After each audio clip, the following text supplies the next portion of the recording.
অনেক দিন ধরেই তোমরা আমার ব্লগে দেখতে পাচ্ছ যে আমি তোমাদেরকে বলছিলাম যে আমি মামবাড়ি যাব বা লাগেজ গোটাচ্ছি, প্যাকিং করছি, এই সবের ভিডিও। তো ফাইনালি এই দিনটা চলেই এলো, আমরা সবাই মিলে চলে গেলাম মামবাড়ি। আর এই লাগেজগুলো সব আমাদের ছিল, যেটা বিয়ে বাড়িকেও হার মানায়। কিন্তু কি করব, আমরা তো মেয়ে, আমাদেরকে যে কোনো অকেশনেই সুন্দরভাবে সাজতে হবে, তার জন্যই এত লাগেজ। যাই হোক, এরপরে দেখলাম যে অল্প অল্প সমস্ত প্যান্ডেল রেডি হচ্ছে, আর এখানে মা আমাদেরকে মুড়ি দিল, কারণ ভীষণ খিদে পেয়েছিল।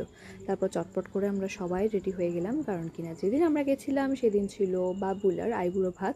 তো আমি এখানে ফুলগুলোকে সমস্ত মালা থেকে আলাদা করছিলাম, কারণ ওর যে খাবারের থালাটা হবে সেটাকে ভালো করে ডেকোরেশন করার জন্য। আর তারপর ও সেজেগুড়ি চলে আসে, আর এখানে সব ফটো সেশন হচ্ছিল, সবাই পালি পালি দিয়ে পরে ফটো তুলছিলাম আমরা। আর এখানে ছিল সমস্ত খাবার দাবার।